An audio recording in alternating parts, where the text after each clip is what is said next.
헬로 만나서 반갑습니다. 한밤에 잘 주무셨습니까? 오늘 3월 25일 수요일입니다. 오늘도 주님이 주시는 그 말씀으로 우리 하루 힘을 얻고 또 주님과 함께 동행하는 그런 삶을 살았으면 좋겠습니다. 이사야 오늘 51장 말씀입니다. 이사야 51장 말씀 보면은 제목에 이렇게 돼 있어요. 위로의 말씀 이렇게 돼 있더라고요. 하나님이 이상하게 끊임없이 이스라엘 백성에게 위로의 말씀을 전하고 있습니다. 이게 40장 넘으면서부터 계속 하나님께서 위로의 말씀을 우리에게 전하고 있거든요. 그만큼 하나님은 우리의 형편을 잘 아시는 분이라는 거죠. 70년 동안 바벨론 포로에 살고 있는 이스라엘 백성, 그들이 굉장히 많이 지치고 힘들고 피곤하고, 그러기 때문에 하나님께서 그들이 다시 일어설 수 있도록 하나님을 향한 소망을 가질 수 있도록 위로의 말씀을 계속 주십니다. 여러분은 이 이사야 후반기 말씀을 들으면서 하나님의 그 위로의 말씀이 정말 나에게 위로가 되고 있습니까? 하나님이 소망의 말씀이 여러분에게 정말로 소망이 되고 또 힘이 되고 있습니까? 이런 것 같아요.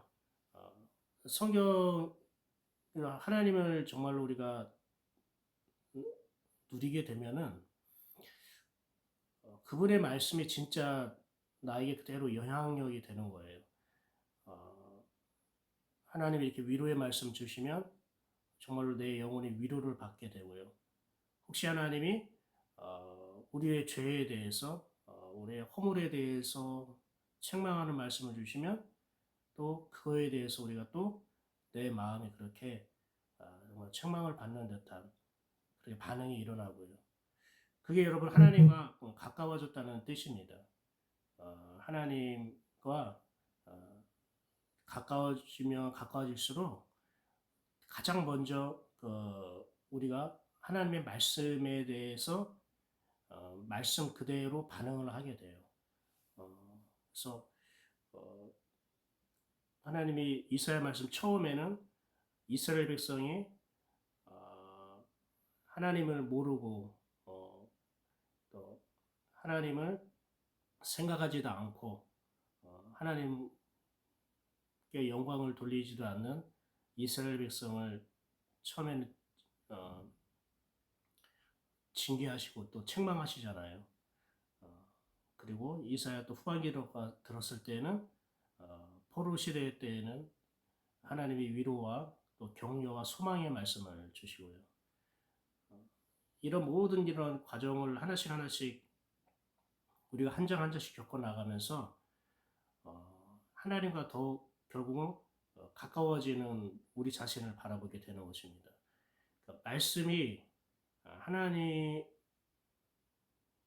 더 가까이 하게 하는 가장 큰 원동력이 됩니다. 여러분도 이걸 잊지 마세요. 다른 방법으로 하나님과 가까워지는 건 없어요. 하나님은 말씀이기 때문에 말씀으로 하나님과 가까워지는 것 외에는 다른 방도가 없다는 것을 꼭 여러분이 기억하셨으면 좋겠어요. 그래서 하나님은 말씀이시지. 그 매일매일 말씀을 묵상하고 말씀을 가까이 하는 게 여러분 그 시간이 하나님과 가까워진다는 생각을 해야 돼요. 그냥 어떤 일련의 어떤 아침 행사라던가 교회에서 목사님이 이렇게 수고롭게 방송을 하니까 들어야지 이러한 마음보다는 내가 오늘 이 시간에 더 하나님과 가까워져야겠다 이런 마음으로 들으면 말씀의 그 귀가 더 활짝 열립니다. 하나님 오늘 어떤 위로의 말씀으로 가져왔을까요? 한번 1절 볼까요? 의를 따르며 여호와를 찾아 구하는 너희는 내게 들을지어다. 너희를 떠낸 반석과 너희를 파낸 우묵한 구덩이를 생각하여 보라. 여기서 하나님이 이렇게 말씀합니다. 생각하여 보라. 생각하여 보라. 여러분, 이게 굉장히 중요한 것 같아요. 생각하여 보라. 근데 무엇을 생각하라고 하는 겁니까? 너희를 떠낸 반석과 너희를 파낸 우묵한 구덩이. 표준 세번역은 이렇게 얘기합니다. 너희가 저 바위에서 떨어져 나왔다. 너희가 저 구덩이에서 나왔다. 반석, 구덩이, 이거는 무엇입니까? 아무런 의미가 없는 것이에요. 그냥 돌덩어리고요, 구덩이고, 그렇게 썩 우리에게 의미가 없는 그런 사물들이죠. 근데 거기서 너희가 나왔다. 생각하여 보라 라고 말하는 거예요. 왜 하나님께서 이렇게 얘기를 합니까? 너희가 하나님이 없을 때에 너의 존재가 바로 이와 같다는 것을 생각해 보라는 것입니다. 하나님의 은혜가 없는 사람이 마치 구덩이에서 그리고 반석에서 나온 존재와 같다는 거예요. 그래서 너희가 생각하여 보라라고 얘기할 때는 너희가 하나님이 없는 인생을 한번 생각해봐. 너의 삶에 하나님이라는 분이 빠졌다고 생각을 해봐. 너가 하나님의 은혜가 없이 한번 살아간다고 한번 생각해 볼래? 하면서 하나님이 무엇이 정말로 중요한 건지를 다시 한번 생각해 보라는 거예요. 우리는 정말 생각할 게 많잖아요. 어떤 심리학자는 인간은 하루에 5만 번의 생각을 한다. 이렇게 얘기를 한다고 해요. 그런데 그 5만 번의 생각이요. 다 각기 다른 5만 번의 생각이 아니에요. 반복된 생각이 주로 더 많아요. 그러니까 하루에 생각하는 게 몇 개 안 된다고 하면 그거를 몇만 번씩 반복해서 생각한다는 게 인간이라는 거죠. 그만큼 우리 생각이 그렇게 의미가 없고 생명력이 없고 그렇게 에너지가 없고 그렇게 소망이 없는 생각을 굉장히 많이 한다는 겁니다. 그런데 하나님 우리에게 우리의 생각을 한번 점검해 보라는 거예요. 너가 무엇을 생각하고 있는가? 1절에 이렇게 얘기합니다. 여호와를 찾아 구하는 너희는 여호와를 찾는 자들에게 하나님께서 이렇게 말씀을 하고 계신 겁니다. 여호와를 찾는 자에게 하나님은 우리의 생각을 돌이키십니다. 근데 우리는 여호와를 찾고 구하는 것이 내 생각을 돌이키고 내 생각을 바꾸기 위해서가 아니라 어떤 내가 원하는 것을 얻기 위한 여호와를 찾고 있지 않습니까? 맞습니다. 우리가 여호와를 찾으면 찾을수록요 우리의 생각이 변화되어집니다. 주님과 가까워지면은 우리의 생각이 변화되어지는 것입니다. 그러면서 2절 이렇게 얘기합니다. 너희의 조상 아브라함과 너희를 낳은 사라를 생각하여 보라. 아브라함이 혼자 있을 때 내가 그를 부르고 그에게 복을 주어昌성하게 하였느니라. 하나님께서 아브라함과 사라 이야기를 꺼내신 것입니다. 왜 그렇습니까? 아브라함과 사라는 자식이 없었다는 뜻이죠. 내가 부를 때 그들은 자식이 없었어. 그런데 내가 그들을 부르고 나서 그들에게 복을 주어 많은 자식, 창성하게 한다는 것은 뭐 재산을 많이 줬다는 기보다는 그 자녀들을 굉장히 창대하게 했다. 많은 자녀를 주었다. 이런 뜻으로 보면 될 것 같습니다.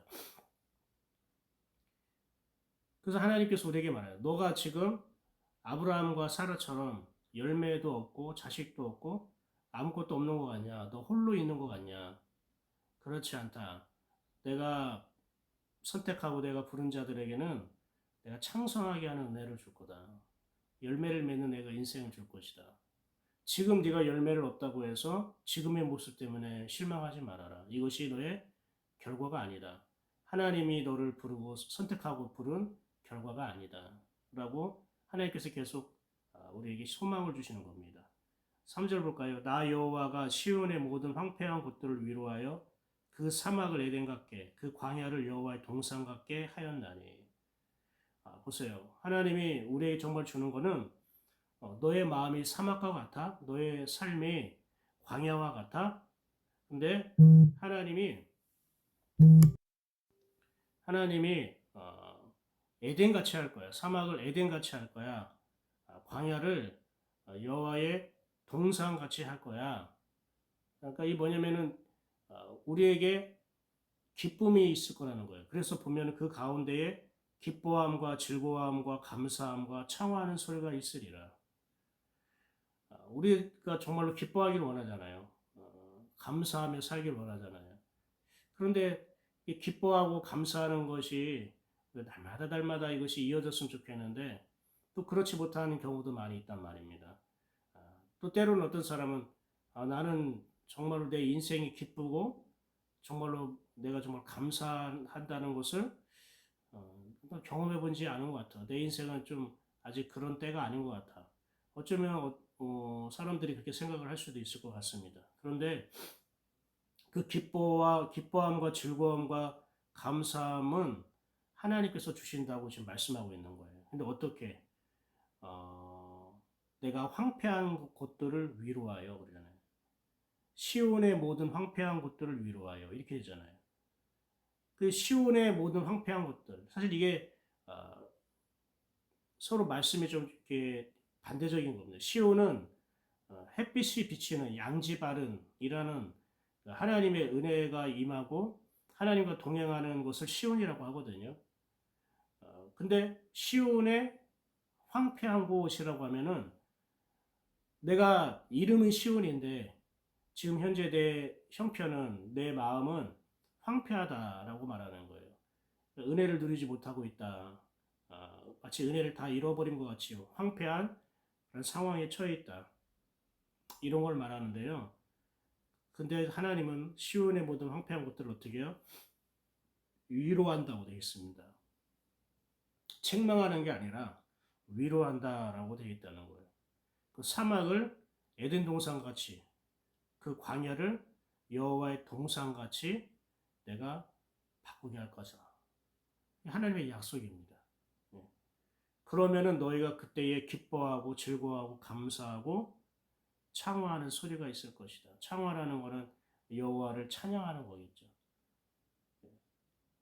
우리가 이걸 간절히 소망하기를 바랍니다. 하나님, 내 마음이 에덴과 같이 나의 삶이 여호와의 동산 같기 원합니다. 하나님이 그렇게 약속하지 않으셨습니까? 하면서 이제 내 입술에서도 기쁨의 소리와 감사의 소리와 그리고 찬송하는 소리가 흘러넘치기 원합니다. 하나님은 우리에게 지금 이사야 51장을 통해서 약속하시고 말씀하십니다. 그런데 우리에게 잊지 말아야 할 걸 한 가지 하나님께서 당부하십니다. 그게 뭘까요? 4절 볼까요? 내 백성이여 내게 주의하라. 내 나라여 내게 귀를 기울이라. 이는 율법이 내게서부터 나갈 것임이라. 내가 내 공의를 만민의 빛으로 세우리라. 이게 무슨 말입니까? 하나님이 딱 한 가지 우리에게 당부하는 게 있습니다. 그러므로 너는 내게 주의하라. 주의하는 건 뭡니까? 귀를 기울이라는 뜻이에요. 집중해서 경청해라. 하나님의 말씀을 귀 기울이라. 이걸 말하는 것이고요. 내게 또 내 나라여 내게 귀를 기울이라. 귀담아 들어라. 이런 뜻입니다. 무슨 말이면은 너가 정말로 들어야 할 것을 들어라 이런 뜻이에요. 들어야 할 것을 들어라. 왜 갑자기 하나님은 내게 귀 기울여라 이런 당부를 할까요? 우리의 마음이 에덴 동산과 같고 여호와의 동산과 같이 변하려고 하려면 우리가 하나님의 말씀을 들어야 된다는 하나님의 음성을 들어야 된다는 거예요.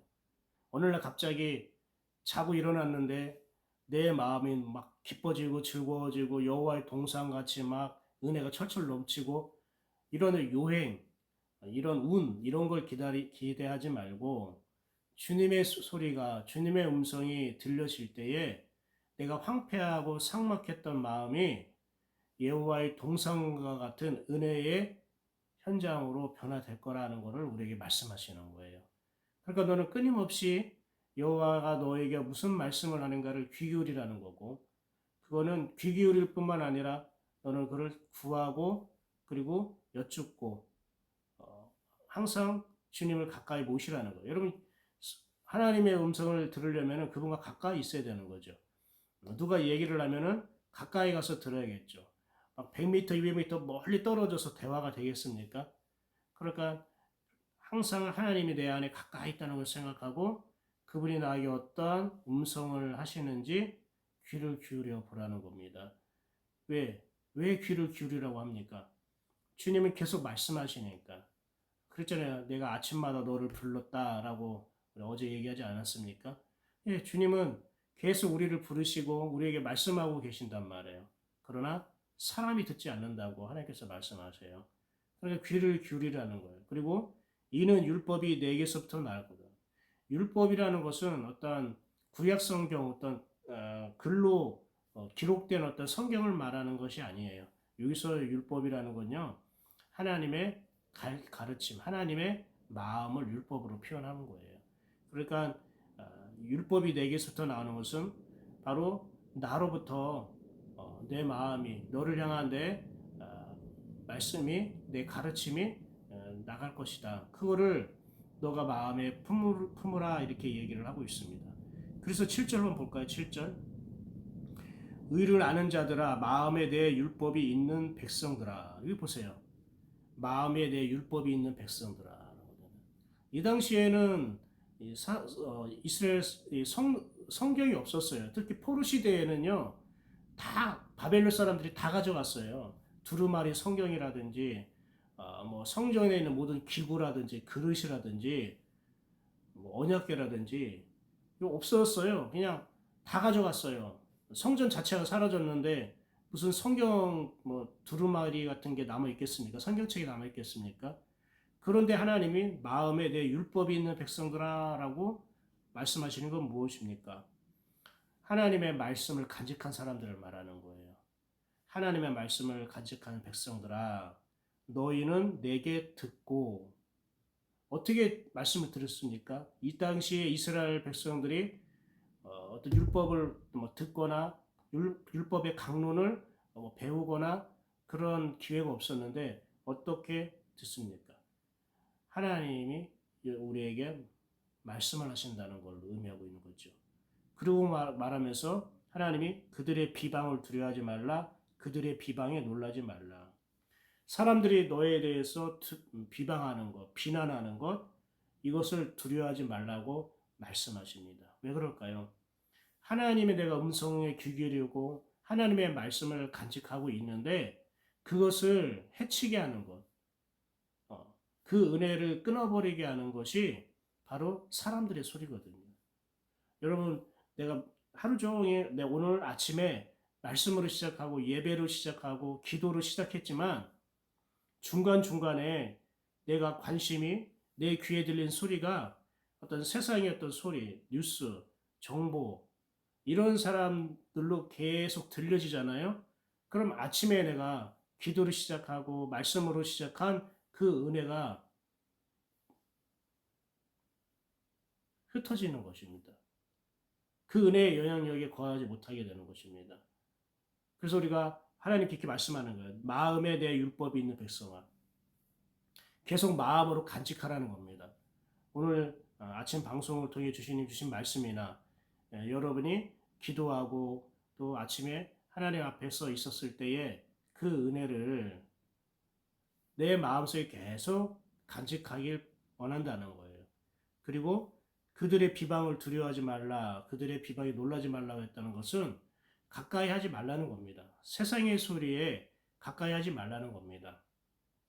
세상의 소리에 가까이 하면 할수록 그들의 세상의 소리로 인해서 하나님이 주신 것들, 내 마음에 간직한 것들이 바로 조금씩 밀려나가기 때문에 그런 것이죠. 하나님이 이렇게 은혜를 관리하는 방법까지 다 알려주셨어요. 그러니까 우리가 하나님 앞에 핑계를 댈 수가 없는 겁니다. 하나님은 분명히 우리와 가까워질 수 있는 방법, 분명히 우리의 마음이 사막과 같은 마음이 에덴과 같고 광야와 같은 마음이 여호와의 동상과 같이 될 수 있는 충분한 길을 열어주셨고 그 방법까지 알려주셨어요. 근데 우리가 안 하는 거예요. 이상하게 우리가 말씀대로 안 하는 거예요. 그래서 우리가 죄인일 수밖에 없는 거예요. 성경에서 다 가르쳐 주시고 하나님이 말씀하시고 또 목사님을 통해서 여러 가지 하나님과 가까워질 수 있고 또 하나님의 말씀의 뜻도 알려주고 적용할 수 있는 그러한 노하우도 알려주고 다 해도 안 해요. 안 하는 거. 왜 그럴까요? 뼛속까지 죄인이기 때문에 그런 거예요. 어쩔 수 없어요. 우리 은혜를 받아도 죄의 본성이 뼛속까지 흐르고 있는 거예요. 우리는 예수의 피가 흐르고 예수의 생명이 흐르고 성령님께서 우리를 붙잡고 있어야 되는데 물론 그런 게 있지만 이 죄의 본성이 또 이게 떠나지 않는 거죠. 그래서 여러분이 마치 달리기를 하는 사람처럼 다름질을 하는 사람처럼 하루 주님과 동행하는 것을 그런 집중, 방향 여러분 달리기 하는 선수가 첫 번째 제일 중요한 게 뭐예요? 방향이고요. 그 다음에 뭐죠? 집중하는 거잖아요. 그런 마음이 있어야 되는 거예요. 그게 여호와의 말씀을 간직하는 거다라고 되어 있어요. 그래서 이렇게 얘기합니다. 12절 보세요. 12절. 너희를 위로하는 자는 나 곧 나이니라. 너는 어떠한 자에게 죽을 사람을 두려워하며 풀같이 될 사람의 아들을 두려워하느냐. 멋있지 않습니까? 하나님 지금 이렇게 말씀해요. 너희를 위로하는 자는 나 여호와 하나님이야. 내가 너희를 위로하는 자야. 그러면서 하나님 어떤 말씀합니까? 너는 죽을 사람을 왜 두려워하냐? 풀같이 될 사람의 아들을 왜 두려워하느냐라는 거예요. 그러니까 하나님의 은혜와 상관없는 사람들을 말하는 거예요. 이 죽을 사람, 풀 같은 사람은 그냥 아무나 말하는 게 아니라 하나님의 은혜를 모르는 사람들, 그걸 내가 의지하고 기대하는 어떤 그런 사람들이 있을 거란 말입니다. 그들이 너에게 어떠한 액션을 취하든 어떤 말을 하는 게 너에게 뭐가 그렇게 중요하냐? 그게 뭐가 두려운, 너가 그를 두려워할 필요가 뭐 있겠느냐라는 거예요. 여기서 하나님이 너희를 위로하는 자다라고 할 때 그 위로라는 말이 그냥 괜찮아, 잘했어, 뭐 실수하면 어때, 그럴 수 있지. 그냥 토닥토닥 해주는 걸로 끝나는 게 아니라 그 위로는 뭐라고 했죠? 우리의 마음과 생각의 뜻을 돌이키는 것까지가 위로라고 했잖아요. 하나님의 위로는 우리의 마음과 생각의 뜻을 돌이켜서 하나님의 뜻에 관심을 갖게 하고 하나님과 동행하는 삶을 살게끔 하는 게 하나님의 위로거든요. 근데 너희가 주변에 있는 사람들, 힘 있는 사람들, 너에게 계속 너와 가까이 있으면서 너에게 이렇게 저렇게 말하는 사람들에 대해서 왜 그렇게 두려워하느냐? 그들이 너의 마음과 생각과 뜻을 바꾸게 하는 사람이냐? 아니다. 나 여호와만이 너의 마음과 생각의 뜻을 돌이키게 하고 너희를 위로하는 자다라고 얘기하고 있습니다. 사랑하는 여러분, 17절에 하나님께서 또 이렇게 당부하고 있습니다. 이 말씀 읽고 마치도록 하겠습니다. 여호와의 손에서 그의 분노의 잔을 마신 예루살렘이여 깰지어다 일어설지어다 네가 입이 비틀거름치게 하는 큰 잔을 마셔 다 비웠도다. 하나님은 우리에게 마지막 당부하는 게 뭡니까? 깰지어다 일어서라는 거예요. 이제 왜 깨고 왜 일어서라고 합니까? 이게 술에 취했다는 겁니다. 비틀거렸다는 겁니다. 계속 누워있다는 것입니다. 술 취해서 누워있는 거예요. 비틀거렸다는 것은 제대로 걷지 못하는 거예요. 올바로 걷지 못하는 거예요. 똑바로 걷지 못하는 걸 말하는 거예요. 보니까 진노의 잔을 받아 마신 예루살렘아 라고 말하는 거예요. 이 하나님, 주님이 주신 진노의 잔이 무엇입니까? 이것은 하나님께서 우리의 죄에 대해서, 우리의 악에 대해서 하나님께서 보시는, 말씀하시는 그러한 판단입니다.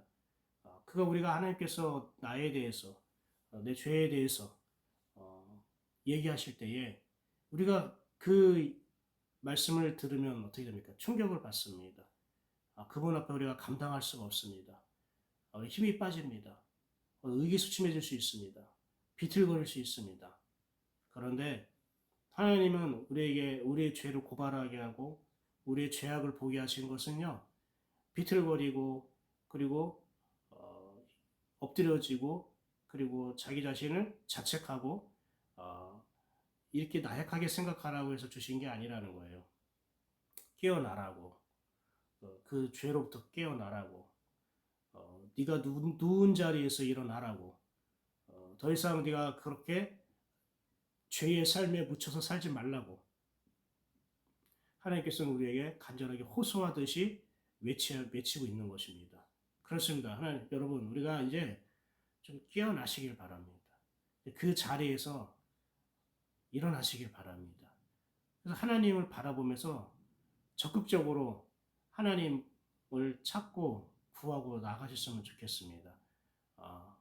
여러분은 올바로 걷고 계십니까? 하나님과 함께 깨어 있습니까? 일어나 있습니까? 하나님의 위로를 받는다면 이렇게 우리가 깨어나게 되는 거고 일어날 수밖에 없는 겁니다. 사랑하는 여러분, 지금 하나님이 계속 우리에게 위로의 말씀을 주시는데요.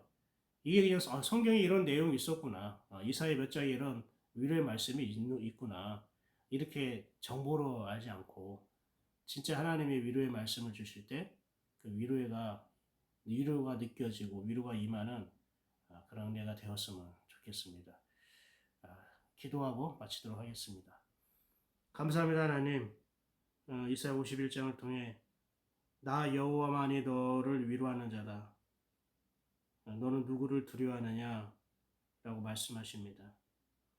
그리고 내 율법을 마음에 간직한 자에게 또한 귀를 기울이라고 하나님께서 당부하셨습니다.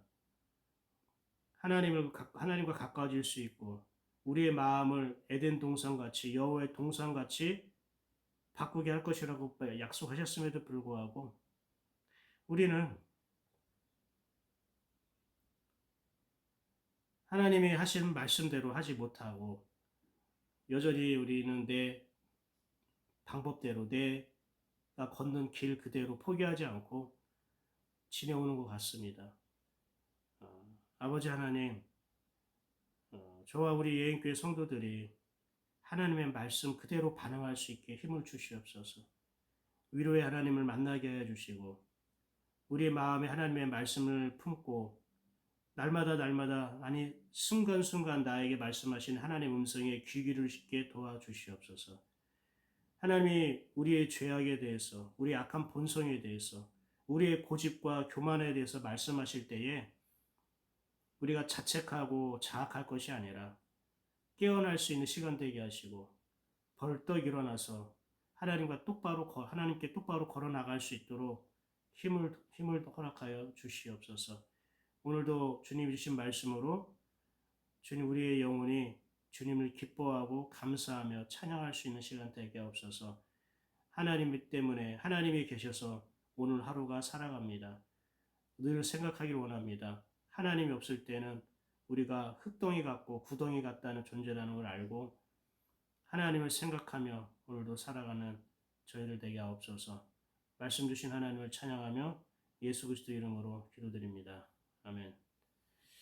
예, 오늘 수고하셨습니다. 오늘도 복된 하루, 좋은 하루 되십시오. 주님이 함께 하실 것입니다. 주님이 여러분을 도우실 것이고 순간순간 주님께서 여러분의 손 내밀어서 여러분을 매만져 주시고 위로하실 것입니다. 그리고 오늘도 깨어 일어나서요. 정신 번쩍, 마음 번쩍 깨어 일어나셔서 하나님을 향해 한 걸음 한 걸음 걸어 나갔으면 좋겠습니다. 여러분의 걷는 그 걸음에 주의 축복이 있을지어다. 좋은 하루 되십시오. 샬롬.